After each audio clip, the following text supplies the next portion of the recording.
Here we go, baby. All right, the date, October 9th, 1927. The time, well, it was a Monday Night Football, I can tell you that much. The teams, the New York Football Giants at the Pottsville Maroons. The place, none other than Minersville Park, close to Pottsville in Pennsylvania, about 75 miles or so outside of Philadelphia.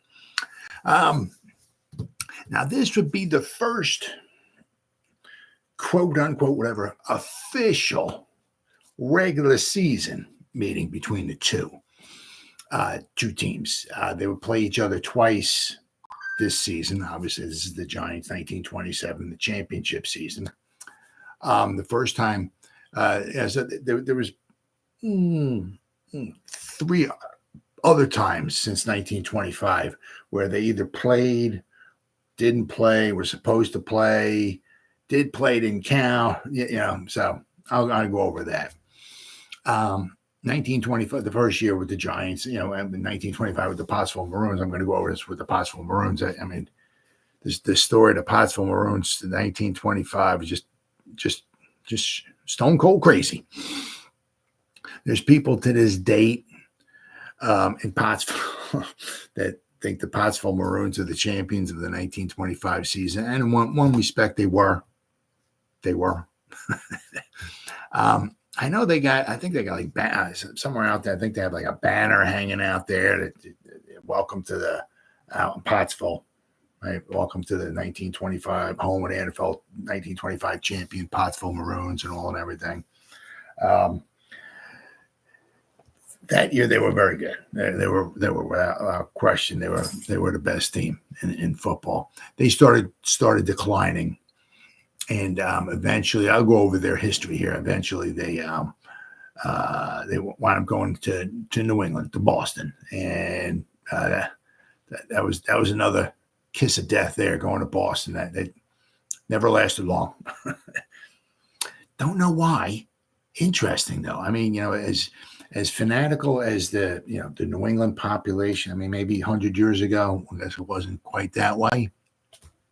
But I mean, nowadays with the Red Sox, the Bruins, the Celtics, the Patriots. I mean, it used to be the Boston Patriots, but that's the New England. I mean, my goodness, the fanfare there is just unbelievable. They're just stone cold crazy there, I tell you. But 100 years ago, and even into the 30s, as the Redskins found out, they were called the Boston Braves. Then they became the Boston Redskins, and then they moved to Washington because they just couldn't get any people in the stands. I mean,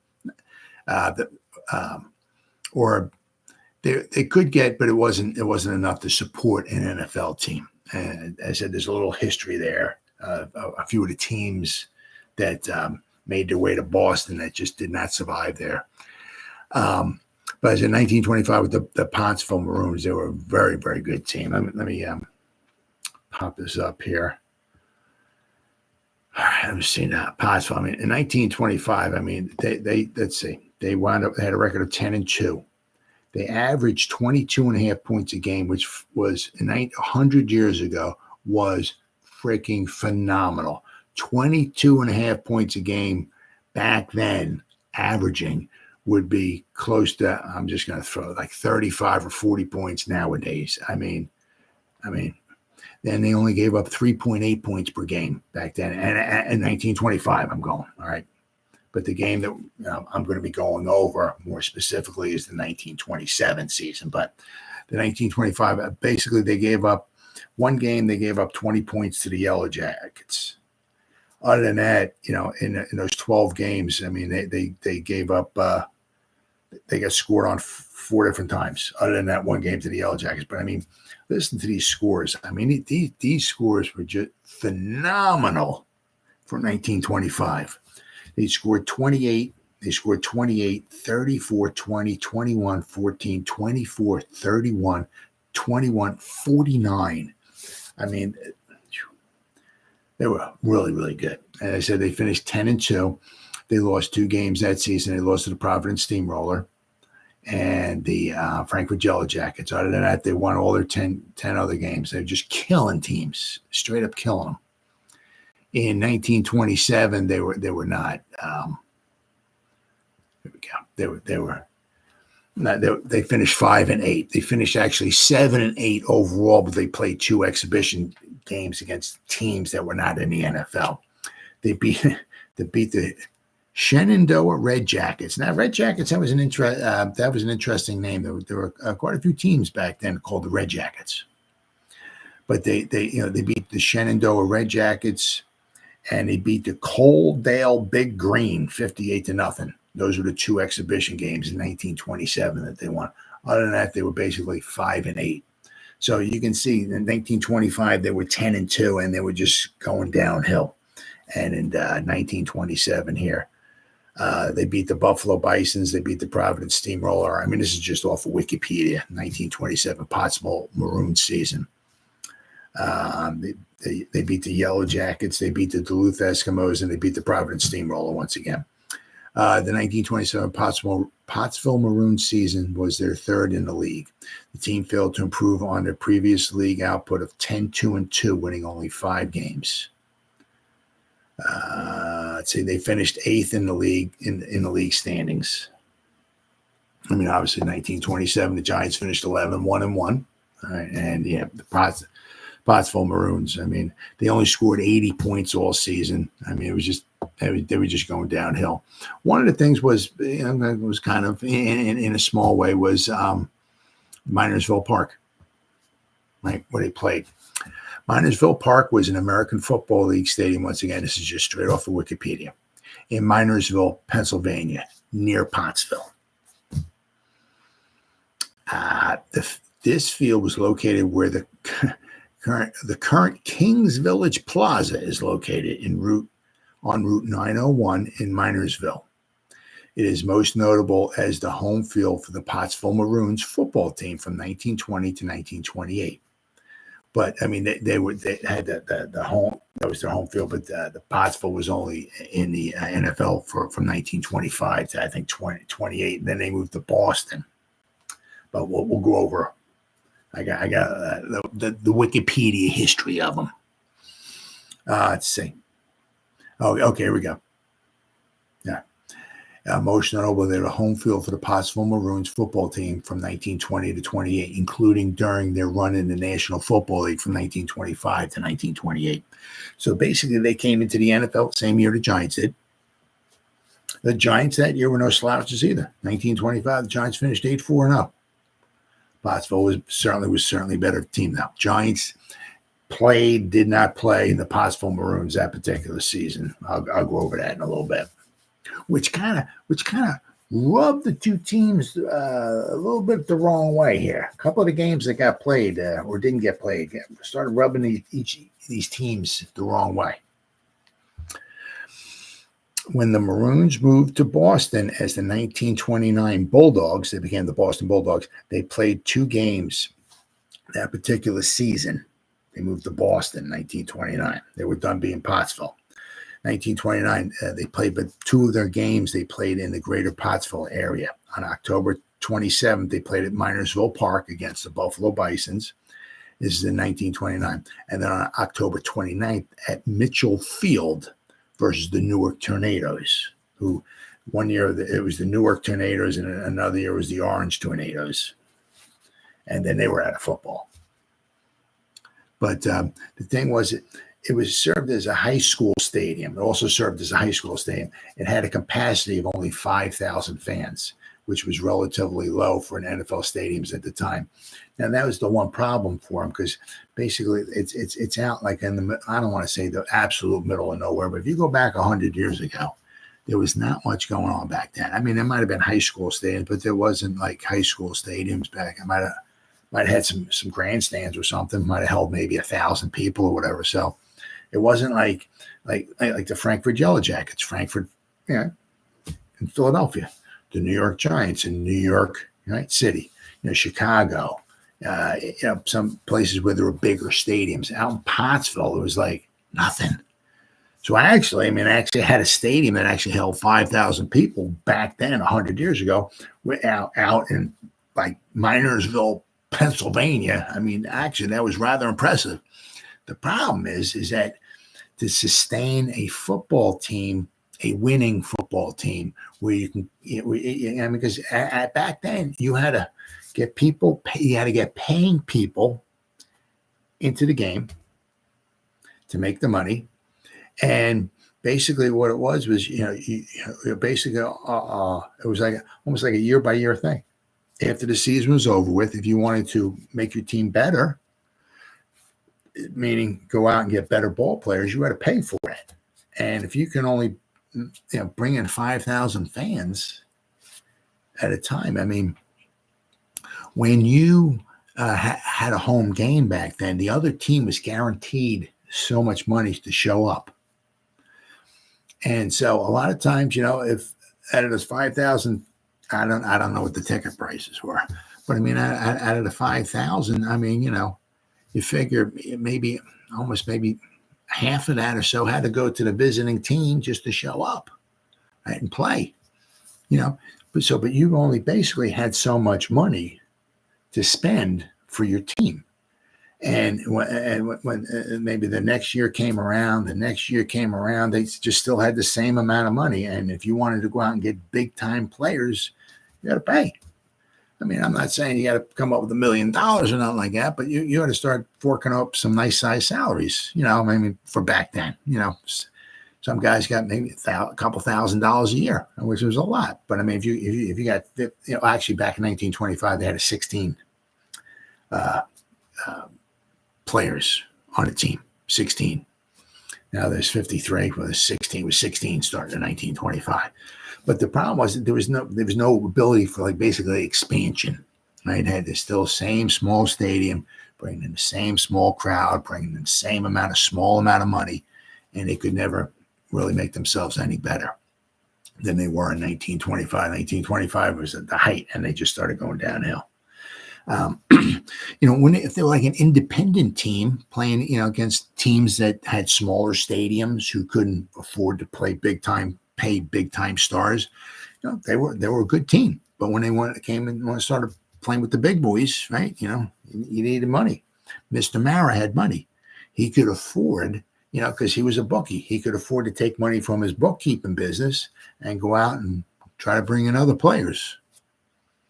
Right, but in Pottsville they couldn't do that, and unfortunately, it caused their downfall.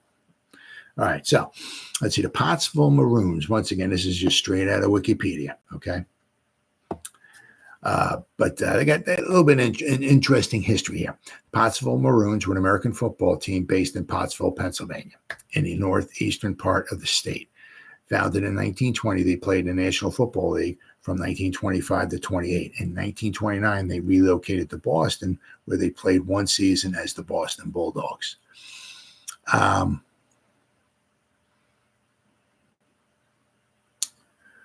Because they came in 1925. One of the things was back then, and especially in 1925, what happened was in Philadelphia, they had the blue laws. I'm just specifically stating like in 1925. So what happened a lot, especially the first few weekends of the season, I'm writing a book on the 1925 Giants, so I'm aware of the first few, especially the first few weeks of the season in 1925. What would happen was teams would go and they would play in Frankfort, Philadelphia on Saturday, because you couldn't play football on Sunday in Philadelphia. You couldn't play baseball on Sunday in Philadelphia. No sports on Sunday in Philadelphia because of the blue laws. So what would happen a lot of times, especially back in 1925, the Maroons' first season in the NFL, was teams would play the Frankfurt Yellow Jackets on Saturday, then get on, I guess, a train. I'm not sure what it was. I don't know. And then head out to Pottsville and play a game on Sunday. So I know the Buffalo Bisons did it. I think the Canton Bulldogs did it. So a lot of teams were playing back-to-back days. One in Frankfurt, the next day they're playing in Pottsville. Crazy, back-to-back days. The team was founded as the Pottsville 11, an independent team playing in their local Eastern Pennsylvania circuit. Home games were played at Minersville Park, a high school stadium in nearby Minersville. They joined the local Anthracite League in 1924. The same year, they adopted the Maroons nickname and won the league title. The next season, they joined the NFL under owner John G. I think it's Striegel. Though dominant on the field, a controversial suspension cost them the 1925 NFL championship. They were reinstated the following year, but after two successive losing seasons in 27 and 28, Striegel sold the Maroons to a group in Boston, where they played one season before folding. 1925 was their best season. The 1928 roster included three future Football Hall of Famers: Johnny Blood McNally, Walt Kiesling, and Pete Henry, Coach Wilbur Pete Henry, but posted the worst record in the franchise history. Writer John O'Hara, who would go on to become a world-famous novelist with other books, covered the team for the local newspaper, the Pottsville Republican. I wonder if I have any articles from the Pottsville Republican or not. Anyway, that's just so. As I said, so they were basically they were in the Anthracite League in 1924. Yeah, they started in 1920. They were established in 1920 as the Pottsville 11. In 1920, and it had a roster mostly made up of firemen from the Yorkville Hose Company. The team was initially unaffiliated with any league, playing on the independent circuit against other teams from coal mining towns of eastern Pennsylvania. So let's go ahead here to the 1925 season, because I actually have quite a few articles to read. So it's going to take a little while to read those articles, but. The Anthracite League collapsed after the 24 season, but Striegel and the Maroons were undeterred. They applied for and received a franchise in the NFL. This was somewhat unusual, as the team's Minersville Park was a relatively small high school field. The league administration may have been attracted by the favorable logistics of a second team near the Frankfurt Yellow Jackets in Philadelphia. Pennsylvania's blue laws, which prohibited football on Sundays in Philadelphia, were simply not followed in Pottsville. So, allowing traveling teams to play the Yellow Jackets on Saturday and then head to Pottsville and play on Sunday. Some teams, as I said, they played Saturday and then they played Sunday. Could you imagine that nowadays? No. Since many Maroons players moved back to their NFL teams in 1925, the Maroons recruited several talented players to replace them. These included former Army great Walter French and Jack Ernst, a quarterback from Lafayette College, another Army recruit, and Eddie Doyle later served in World War II and was the first American killed in the landings in North Africa. Shame. Topping this collection of stars was Charlie Berry, possibly the best athlete on the team after a spectacular athletic career at Lafayette College. He signed both pro baseball and football contracts. However, this strong talent was expensive and difficult to make up, even with sellout crowds at the Minersville Park. The guys weren't making like a ton of money. Some guys were making several thousands of dollars in a year. Okay, but you can only make so much money on a 5,000 seat stadium, and that's a problem. And that's why as the years went by, when a guy's like, I'm making whatever $1,000 here with the Maroons, the Giants just offered me $3,000. I'm going to New York. See ya. Let's see. I was from Red Grange. The Pottsville Maroons were the most ferocious and most respected players I have ever faced. I always believed the Maroons won the NFL championship in 1925, but were robbed of the honor. That was from Red Grange. During this time, the Maroons insisted that their players live in the Pottsville area. During the 1920s, most players had to travel great distances from their homes and only joined the teams on game day. By having the players live in Pottsville, Coach and former Colgate University assistant Dick Rauch, R-A-U-C-H, instituted regular practices for the players. This helped the Maroons to a 28-0 win over the Buffalo Bisons in their first NFL game. When not practicing, the Maroons spent their days hanging around the firehouse, drinking Yingling, playing cards, and tossing footballs in the street. The Maroons then jumped out to a 9-1-1 record. This is 1925. However, some believe that having visited teams play Frankfurt the day before, the Maroons benefited the team. Well, a lot of people believe, and this makes a lot of sense, the team traveling to the Philadelphia area would play Frankfurt on Saturday, go play Pottsville on Sunday, and they'd be tired. So they're playing a good team, Pottsville, and they're tired. I mean, they just got beat up the day before. Some of these guys played 60 minutes of football the day before. Now they're traveling, and they're playing a game again the very next day. They're beat up. And so, therefore, the Pottsville was a good team, but they would beat up on a tired and weary team. And that's true. Pottsville was 5-1-0 in their 6 games against teams that played the Yellow Jackets the previous day. On their first snap of the game against the Chicago Bears, the Pottsville players knocked the football legend Red Grange out cold. Grange soon recovered from the hit, only to be knocked out again.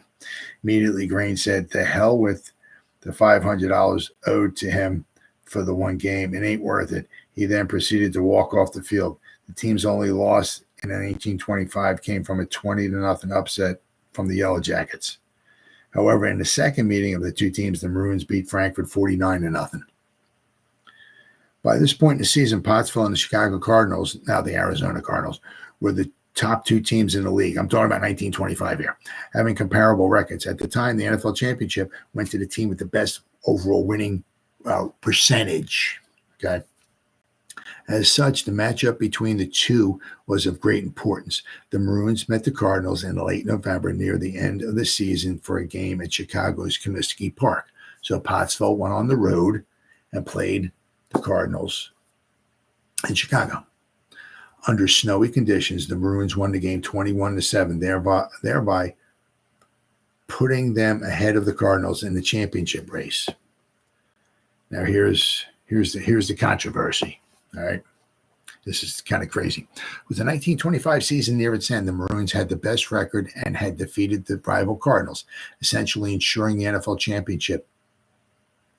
Before the season ended, however, the Maroons were suspended by NFL Commissioner Joseph Carr, thus denying them the championship title.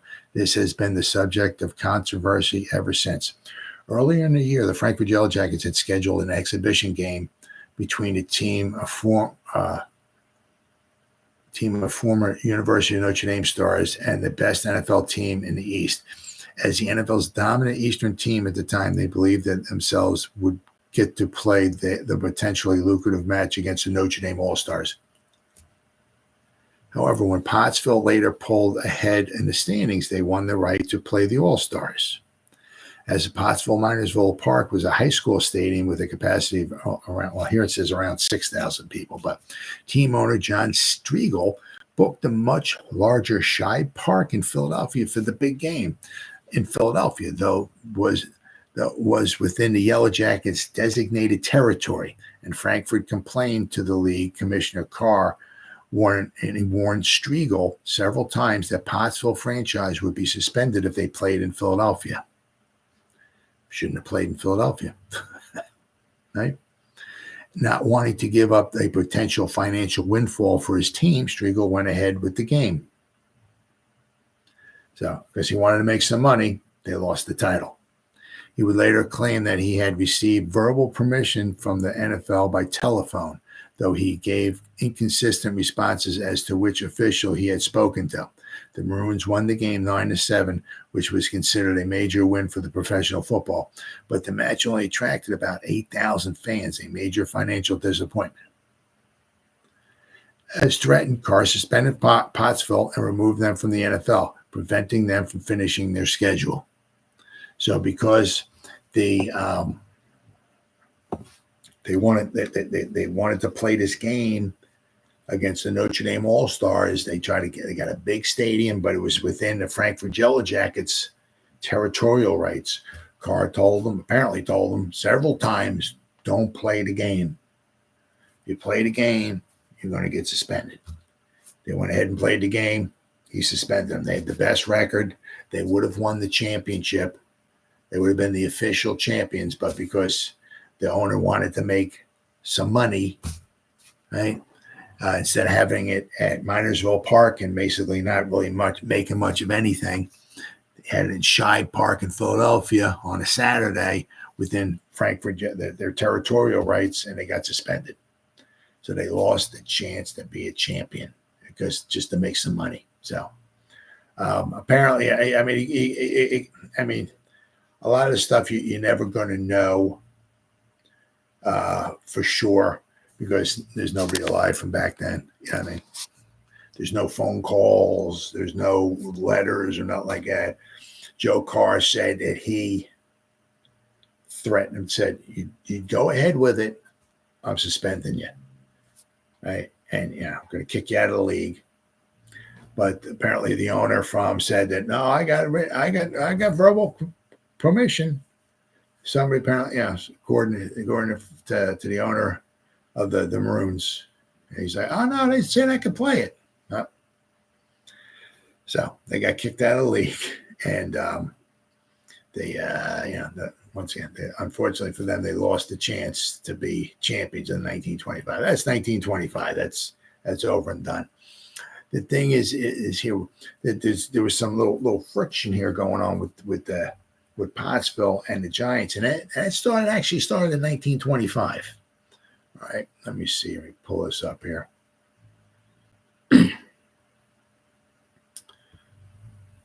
Wait, that's hold on.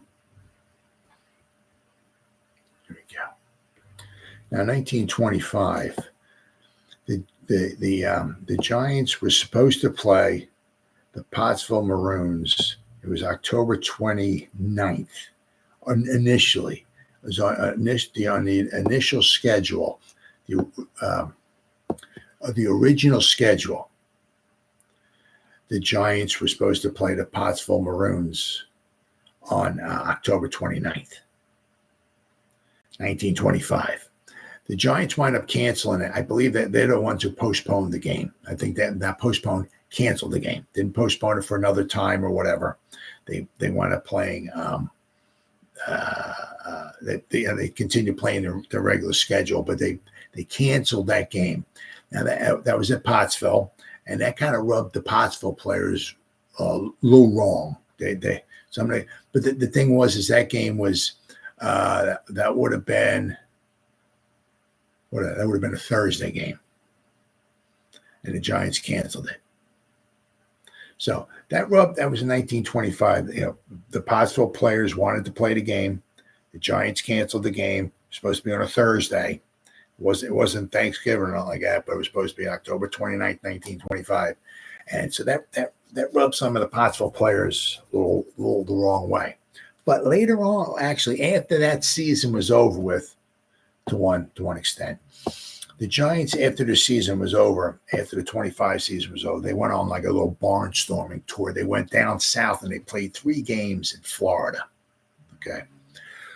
One of the games, the third game that they played January 1st, New Year's Day. They played the 9th and they played the 16th of January. Well, the January 16th game, right, was against the Coral Gables Collegians. Exhibition game. The Giants were lost 14-13. A lot of the players from the Coral Gables Collegians just happened to be players that from Pottsville. I don't know. I'd have to go back and look at the lineups, but I'd have to figure out exactly how many. So I should do that. But apparently a lot of the players from that Coral Gables Collegians team was Pottsville players. And I think it's still kind of rubbed the wrong way with the Giants, what happened on October 29th, 1925. So in January 16th, basically down in Florida, The Giants were winning 13-7, and some of the Giant players think that the game extended. I think the Coral Gables Collegians scored a touchdown in like the final minute of the game and won 14-13. Well, some of the Giants players thought the game was extended a little longer than it should have been. Like the game should have ended a few minutes earlier, a couple minutes earlier, or whatever. They seem to think that the game, it was only an exhibition game. It is what it is, right? They went down there, they all made some money, right? But some of the Giant players seem to think that the game got extended a little bit. And that kind of rubbed the Giants, and it got extended an extra minute, a couple minutes or so, according to some of the Giant players. And in that final minute or so, Coral Gable Collegians, a.k.a. Some Pottsville Maroon players, because there was quite a few of them on that team, they scored a touchdown, and they kicked the extra point, and they wound up winning. And that rubbed the Giant players a little bit wrong, right? So that was in 1925. The 1926 season, they did play each other one time. It was on October 29th, right? Basically, so that was that was a year to the day that they were supposed to play them October 29th in 1925. That was the game the Giants canceled. Well, they played them. They played the Pottsville Maroons at Artillery Park in Wilkesboro, Pennsylvania, which is a little more north of where Pottsville's at. All right. This was an exhibition game. The thing is that this game here in 1926 on October 29th, the Giants and the Maroons, it could have gone either way. It could have been a regular season game, could have been an exhibition game. The Pottsville Maroons wanted it to be a game, a regular season game that counted in the records. The Giants said no. The thing is that the Giants were playing a lot of games. The Giants played in 1926. They played October 24th. They played October 29th. They were supposed to play October 31st, and they were supposed to play November 2nd. So they were supposed to play like 4 games, like in 8 or 9 days. So they played a lot. Actually, one of the games got because of rain. The October 31st game, Halloween, got canceled because of rain. But the Giants didn't know that at the time. This is October 29th. So they didn't know one of the games was going to get canceled. But the Giants were supposed to play like 4 games within like an 8-day period, 8-9 days. So they didn't want this game. They wanted to play it and maybe make some money and put on an exhibition, but they didn't want to count in the standings because they're like, yeah, we're going to be beat the heck up, right? Well, Pottsville wanted it to count in the standings. Giants said, no, if we're going to play, it's going to be an exhibition game. So the Giants did win out. They played. It was an exhibition game. They made some money, I guess. I forgot exactly what the attendance was there, but Pottsville won 3-0. So that kind of rubbed maybe Pottsville a little wrong because it's like, well, we won the game, but if we had it our way, you would have counted in the standings, would have made us look better. But it wound up being an exhibition game. So it was like the 3 times they were supposed to play each other, the 2 times in 25, and then the 1 time in 26, everyone rubbed each other the wrong way. So finally, here we go. We got the game here, right? What we got in 1927. All right. Now the thing is, after the 1925 season was over,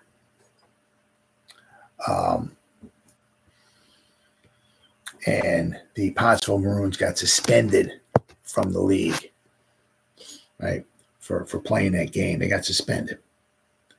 Well, they got reinstated the following season. Well, because there was another league, the American Football League, started, and it only lasted 1 season. And basically, the NFL, the commissioner, and the NFL, they were worried, right, that maybe if the Pottsville Maroons were not brought back into the NFL, they might go to the AFL. And they were a good team. They were a really, really good team in 1925. So the NFL didn't want to lose a really good team to this upstart league, the AFL. So they reinstated the Maroons, brought them back. So they kicked them out after 25, brought them back in 26. They brought them back in 26, but still didn't give them the title, which they possibly could have, should have maybe had. Another story for another day. But so they brought him back in 26. So they got kicked out of the league and got brought back the next year. Funny stuff. So like this happened back then, right? But so this would be the first time that the Giants in the Maroons actually, they played before, but this would be the first time that the actual game would actually count in the standings. And the Giants and the Maroons would play 2 times during this one season here. They played, there we go. They played here October 9th, and then they played October 30th. So basically, this game was in Pottsville. Then the game on October 30th was played at the Polo Grounds. The Giants would wind up, was a spoiler alert, the Giants were very good, right? The Giants this season were on the up, and Pottsville this season was on they're coming to a crash. They were on their way down, right? So the Giants won both these games by shutout. This game, they wound up winning 19-0. Right, and then they would also win the other game by shutout too in the Polo Grounds. What would it be? 3 weeks later, right? You got the 9th, and you got the 30th, so 21 days later. So 3 weeks later, the Giants and the Pottsville Maroons would play at the Polo Grounds. So I'm going to have a video up on that. But I got quite a few articles here. Thankfully, we're starting to get into the portion of the program here, or a portion of the season where I'm starting to get some at least some decent coverage, shall we say. Sometimes I look at finding newspaper articles, like when the Giants would start the season on the road, sometimes it was very difficult to find newspaper articles on like what happened during the game, right? Because a lot of times, like the New York papers, right? A lot of it is like if the games wasn't in New York, they didn't have coverage. Somebody's like the Daily News. If the game was played in New York, the New York Daily News would have a story, and sometimes they would have pictures. Oh, it was awesome. But the game had to be played at the Polo Grounds. If the Giants played in Chicago, when they opened the season 1925 against the Providence Steamroller, there was nothing on it. Nothing on it. I mean, so now we're just going to start getting to the portion of the season where a lot of the games are played in New York, and I'll have good articles on. Now, the one nice thing here is that since the game was played in the Philadelphia area, there's some good articles from there's one or two from the New York Times has a little article I'm going to read, but also there's some articles in Philadelphia as well too, which has coverage of the game here. So thankfully, because the first games the Giants played, especially the one against the Cleveland Bulldogs, the one against the Providence Steamroller. So the Giants came into this game 1-0-1. Right? The first game of the season, they beat the Providence Steamroller 8-0. Right? Then they tied the week earlier. They played at Cleveland against the Cleveland Bulldogs. They tied that 0-0. So the Giants came in here at 1-0-1. Right? So the Giants would finish the season 11-1-1. So they've already got their one tie under the belt. So the rest of the season, they would only lose one game, for the rest of the season. And every other game, they would wind up winning. And as the season went along, they started scoring some points.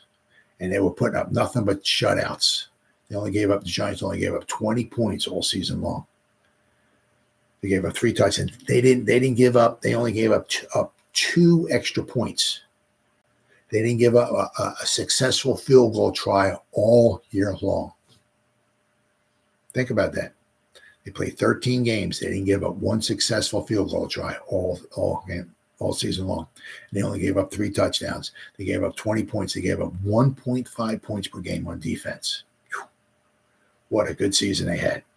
All right, so without further ado, since I've been only talking for almost about 40 minutes now, let's. I got a couple nice little articles here. This one from the. I believe this should be the New York Times. The Pottsville, Pennsylvania, October 9th. Joe Alexander and Jack McBride played an important role in the 19-0 victory of the New York Giants over the Pottsville Maroons here today in a National Football League game. It was one of the most decisive beatings the Coal Region team has ever taken on its home field. Not that Pottsville always won at their home field, but they didn't get beat 19-0. That's a beating back then. Alexander picked up a fumble. Joe Alexander fumbled ball in the third period and raced 35 yards for the touchdown. McBride kicked 2 extra points and also made another.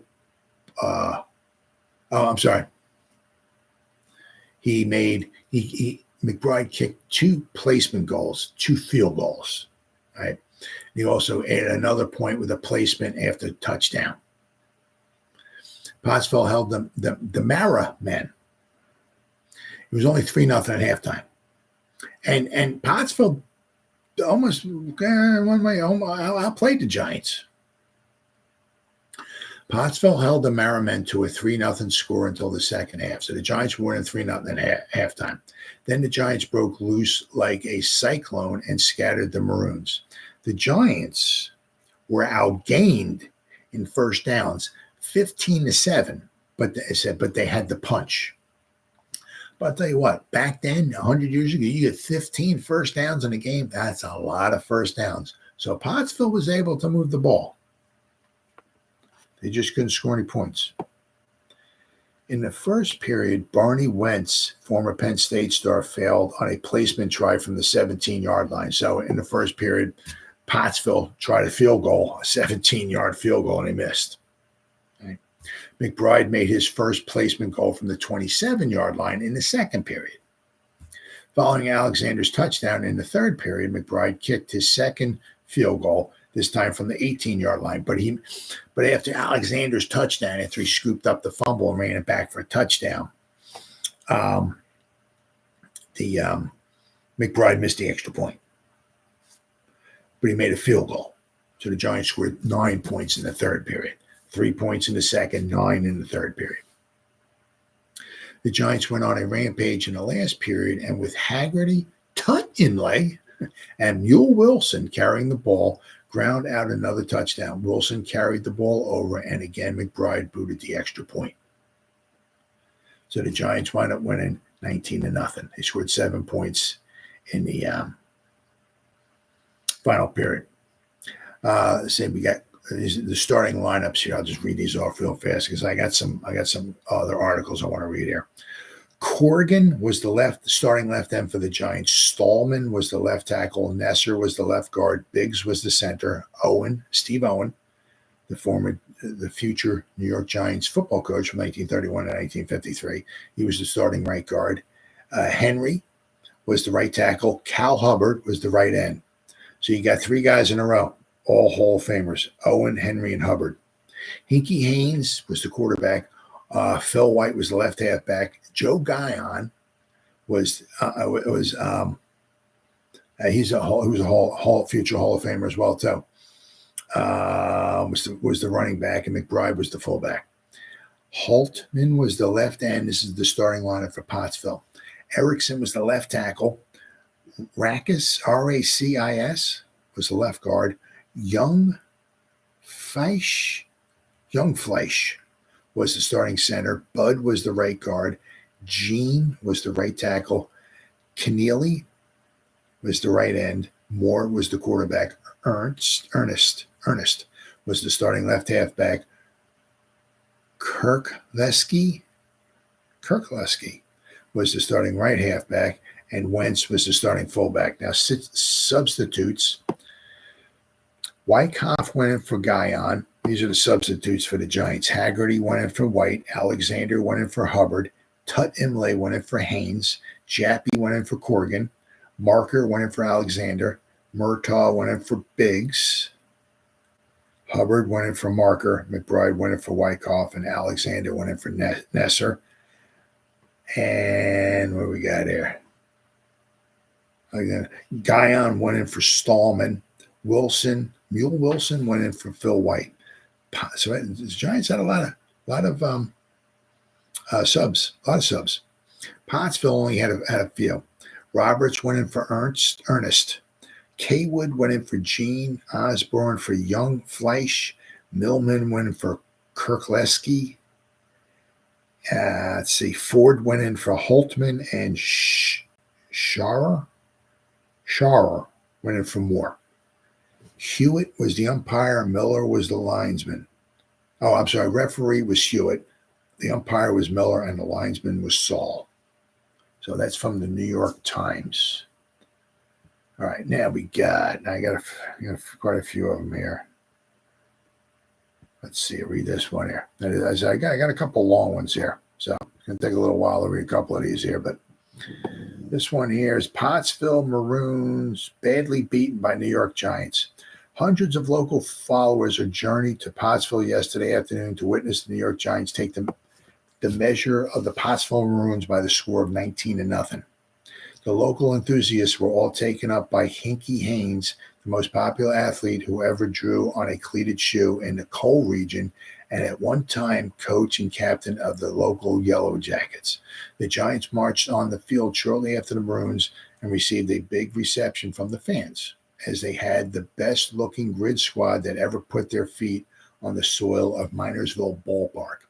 Almost every man on the team, with the exception of Tut Imlay, Haynes, and Haggerty, towered close to the 6-foot mark and weighed in the vicinity of 200 pounds, and the flower of the large colleges of the country comprised the lineup. All Americans, as well as fellows who started school but were overlooked by the critics, wore the red jerseys of the New Yorkers. And from the time the game started, it was evident which of the two clubs was the superior. Well, I mean, it's according to the one article, I mean, Pottsville put up some first downs. Jack McBride, former Syracuse star of All-American fame, made his appearance in a uniform of the Giants and was given the raspberry by the fans. It will be remembered Jack was a member of the federal dry agents stationed in this section. No idea what that means.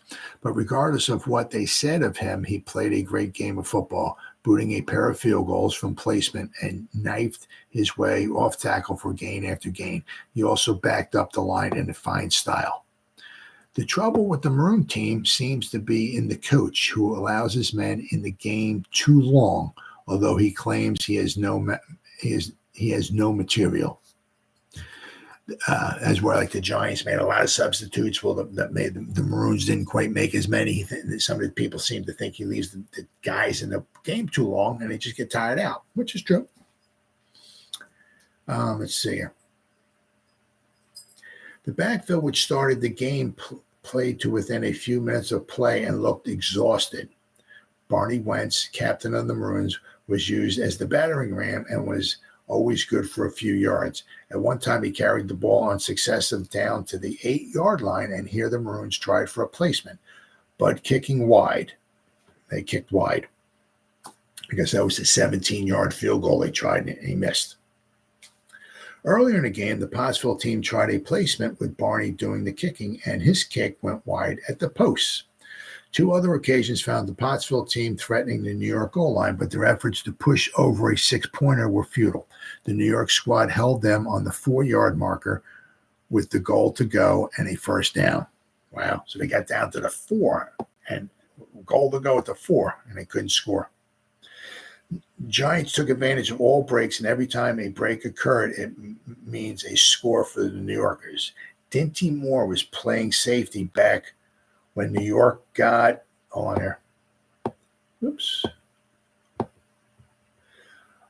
a neat punt. Stallman came down fast under it and hit Moore hard. Dinty fumbled, and taking a chance to scoop the ball up, instead of playing it safe, he fumbled, and Dr. Joe Alexander, who was the Giants coach in 1926, and Dr. Joe Alexander, who relieved Al Nesser at guard, scooped up the ball with a massive interference of 5 men and scored a touchdown.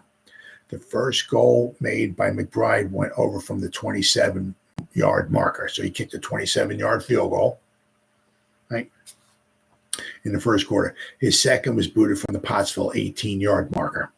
The second touchdown was made by when Tut Imlay, put the ball on the 10-yard line, and consistent line plunges of McBride, Wilson, and Imlay put the ball a yard from the goal line, and Wilson pushed it over while McBride contributed the extra point.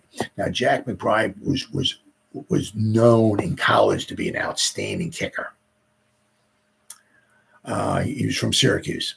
A At halftime, the score was just 3-0 in favor of the Giants. But in the second period, the Maroons could be seen weakening. And after a few thrusts at the line, their condition was weakening more. But still, no relief was sent from the bench till the final minutes of play, when Bob Millman and several others were thrust into the lineup. So basically, it seemed like they kept their players in there until like there was a few minutes left to go in the game. Meanwhile, the Giants are subbing in, right? Doing a lot of substituting. Far more than what Pottsville did. And the Giants would do it like, I guess, before the end of the game. The guy's out there for, 15, 20 minutes or whatever of football. He's getting tired. Well, you sub him, right? Sub for him, right? In order to keep in the running, the Pottsville team must get material to help our own Frankie Racis, Arrakis, on the line, who made it at least 75% of the line tackles yesterday. And Barney Wentz, another native son who plays the backfield. It is the consensus of opinion among the Pottsville fans that Frank is the only Maroon lineman who shapes up to the standard. All right, let's see here. All right, so I got that one. Let's see, I got another one here. There's a smaller one here. The New York Giants gave the Pottsville Maroons their worst defeat that they have suffered on their home field, to the tune of 19-0 in a National League game here today. The game was close and exciting until the third period had nearly elapsed. The Giants holding by a 3-point lead up until this time. The big break occurred here when Alexander picked up a fumble punt of Moore and ran 35 yards for a touchdown. The rapidly weakening Maroons were rather easy meat thereafter for the ferocious Giants, and the visitors soon added another touchdown and a field goal. McBride, who can cut a line like a knife, kicked both field goals for the visitors and also hoisted a point after touchdown. Alexander and Mule Wilson carried the pigskin over for the 6-pointers for the Giants.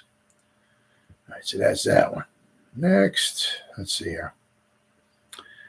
New York Giants hand Pottsville decisive defeat. This is a short one here. Let's see there. Then the next one I got is a long one. The New York Giants gave the Pottsville Maroons their worst defeat they've suffered on their home grounds in years, when they drubbed them to the tune of 19-0. A National League game here today. The game was close and exciting until the third period had nearly elapsed. The Giants holding by a 3-point lead led up until this time. The big break occurred here when Alexander picked up a fumble punt of Moore and ran 35 yards for a touchdown. The rapidly weakened Maroons were rather easy meat, almost the same thing as the other article, for the ferocious Giants, and the visitors soon added another touchdown and a field goal. McBride, who can cut a line like a knife, kicked both field goals for the visitors and hoisted a point after touchdown. Alexander and Mule Wilson carried the pigskin over for the 6-pointers. All right, now I got this one more here, and it's got a little length to it. It's got a little length to it. Let me tell you what. The thing I don't like about it, it's a big article. It's got 3. Right? Yeah. What do you want to call them? One of them, like a third of it, I can't read. The middle and the other ones I can read. It's like the way the page was printed, I guess, and it's unfortunately it's all I had to go by here. But it's a long article. But the one is it's just like half the sentence I can't even read. Right? So it's just annoying trying to read it because the printing is so light on it. But I mean, I can read like some of the top of it. It just, let's see here. Pottsville Maroons were beaten 19-0 by the powerful New York Giants at the Minersville Park before a crowd estimated at 5,000. But the game put up by Pottsville Club was a surprise to the fans, who realized that they were meeting one of the best clubs in the league. New York was something lucky to win by so one side of the score, for the locals were constantly threatening their goal, while it was seldom that the visitors were in the possession of the ball in the Pottsville territory. McBride's a deadly toe, probably something that ever trod at college. And then see, here it is. There's one column. It's like I can only read like half of it, so I'm going to go over here and just read what I can, because it's getting close to almost an hour here. But so there's two more columns, long columns. There's a lot here, a lot of information here. Said through the line, Pottsville decided to try for a placement. Wentz stood on the 17-yard line and booted, but it went wide, and Pottsville's hopes were blasted, but not for the last time. So, I mean, Pottsville had chances. They just couldn't score. They just couldn't get the ball. They couldn't kick a successful field goal try. When they did get down inside the 10 or whatever, they just couldn't punch it over. Giants kick goal. Following Wentz's failure to kick a field goal from the placement, the Giants kicked. Pottsville, unable to gain, returned the kick. Haynes receiving it and bringing it back to his own 28-yard line. McBride knifed through for 3 yards. Phil White did likewise for the same distance. Pottsville here braced. White was forced to kick. Corrigan touching the ball on his own 30-yard line. Pottsville was held, and Kirk Lesky returned the punt, the ball rolling out on the 40-yard line. So the Giants had the ball on their 1st and 10 on their own 40. It was here that the Giants started their march that ended in McBride booting the placement for a 3-pointer. After McBride had gained but 2 yards through our line, the Giants opened with an attack from the air.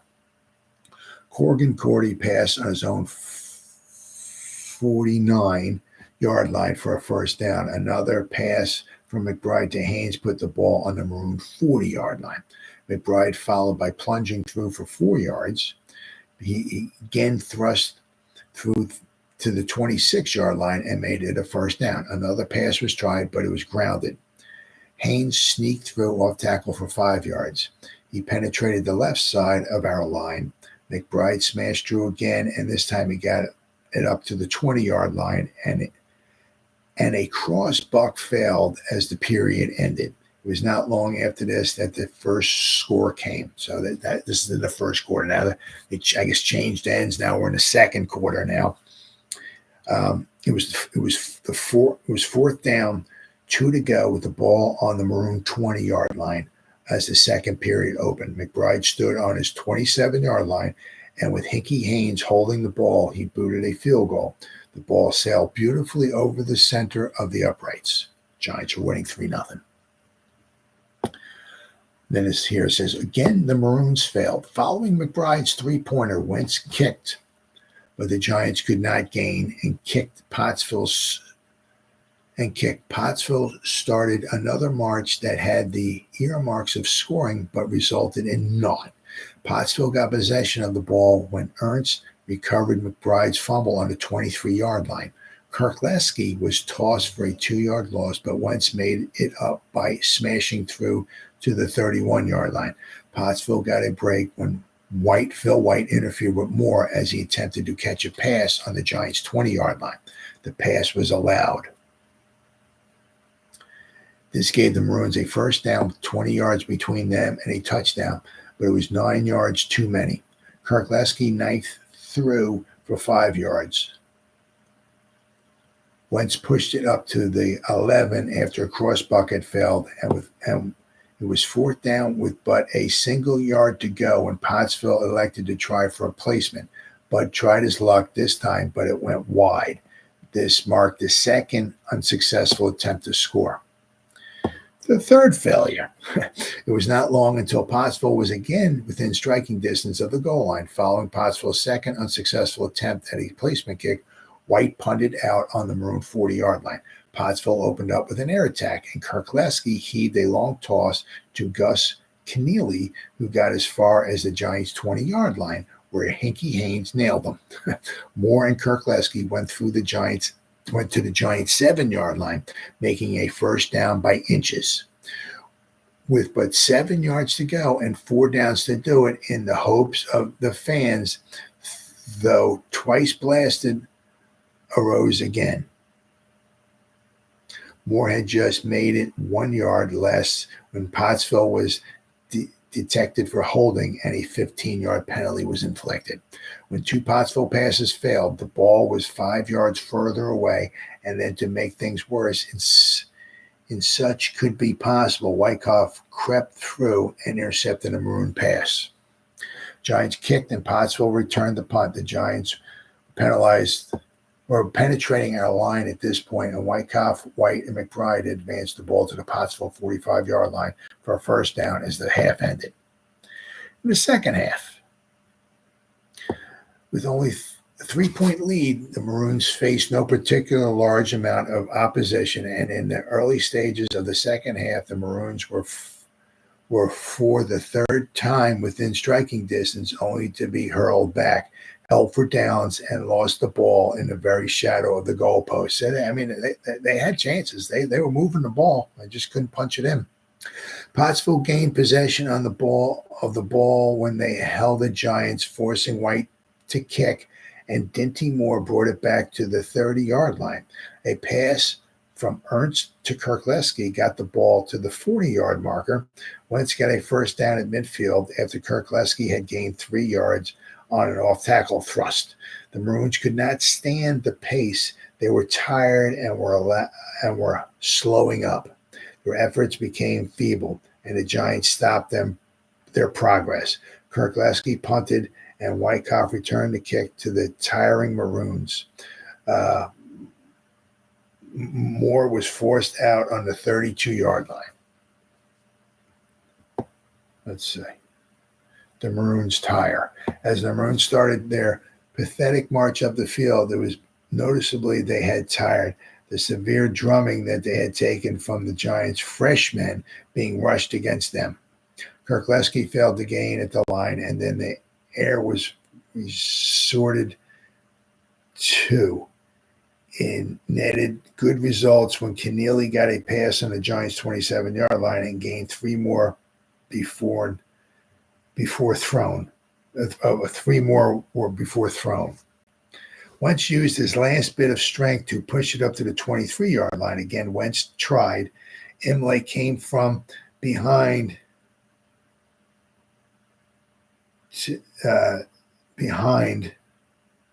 him, but Barney managed to scramble far enough to get a first down. So some of the writing is really tough to read, and some of the way they word it is very tough to understand.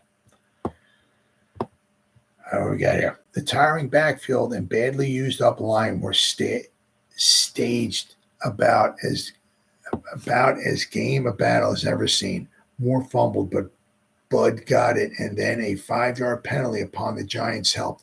Kirkleski got 4 yards, and Barney pushed through to the 10-yard line, making a first down.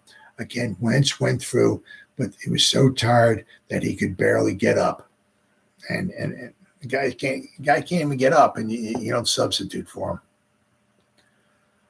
Let's see. Again, the Giants scored. The ball rested on the 8-yard line on the last down. Moore tried to squeeze through, but he failed. Pottsville was held for downs, and the Giants got the ball on their 8-yard line. About all in, McBride smashed it over. Realizing that the Maroons were lying and got through the 30-yard line, White kicked out on the 30-yard line. A pass to Moore took the ball to the Maroons' 47-yard line. Nesser nailed Kirkleski, and then a pass was tried, which failed. Kirkleski punted. White then returned the punt back to Moore, who fumbled the ball on the Maroons' 30-yard line. Little Joe Alexander, dashing down the field at full speed, scooped it up the ball and ran for a touchdown. McBride's placement was blocked. So they had a bunch of chances. So now it's what is it, 9-0 now? I guess, right?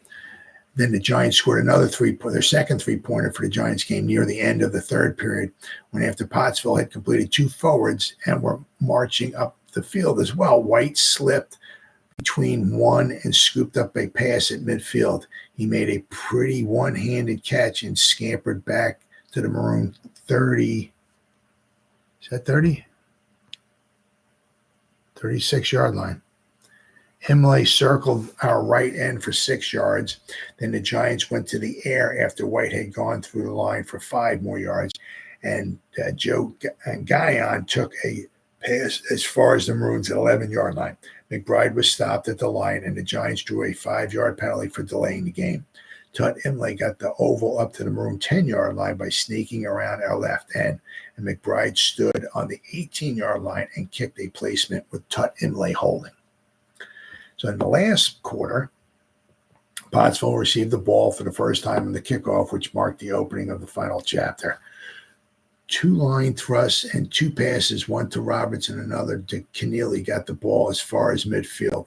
The parade was stopped abruptly by Haggerty, who intercepted a pass on his own 47-yard line. Unable to gain, the Giants kicked, and Haggerty slapped down the tired Dinty Moore on his own 12-yard line. Millman was then sent in for Kirk Lesky. The Giants score again. Guess got a little bit left here.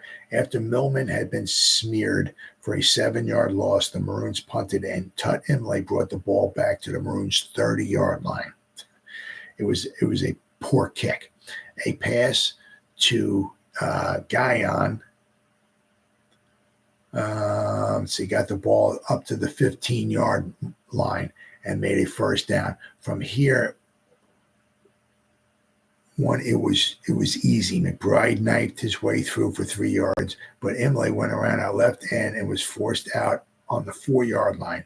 Mule Wilson failed at the line, but McBride took it up to the 2-yard line, and then Wilson cut through tackle and scored. McBride made the point from placement.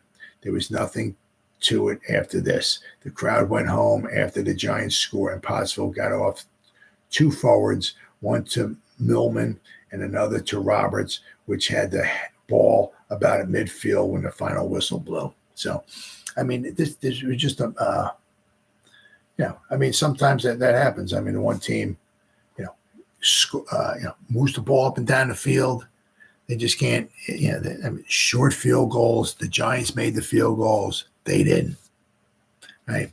But what it said in one article, Pottsville had 15 first downs to 7 for the Giants. A lot of it was also Pottsville was just tiring. I mean, if they had fresh bodies, or if the coach sent fresh bodies in there, maybe it might have been a different game. Who knows? But I mean, Pottsville had chances. Pottsville was down there time and time again. They didn't punch it in, and the Giants did. Plain and simple. But the tired Pottsville team gave a good showing. I said 15 first downs is a lot of first downs 100 years ago. So they had their chances, but the Giants made the best of it. And once again, this would be one of the Giants played 13 games or 11 1-1. This would be one of 10 shutouts the Giants would have all season long. And it's just crazy, absolutely crazy. The Giants did not give up one successful field goal try all season long. That's absolutely crazy. All right, so the Giants win this game, moving the record up to, hold on, let me see here. All right, there you go. Oh, okay, gotcha. So the Giants won this game 19-0. All right, then so they're 2-0-1.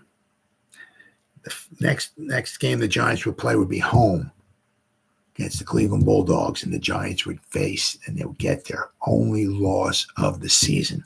A close, tough game, low-scoring game, but they would lose to the Cleveland Bulldogs, but that would be the Giants' only loss of the season.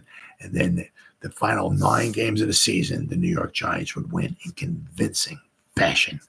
So 19-0 victory for the New York Football Giants over the Pottsville Maroons. And that's what happened on this day, October 9th, 1927, in New York Football Giants history. See you next time.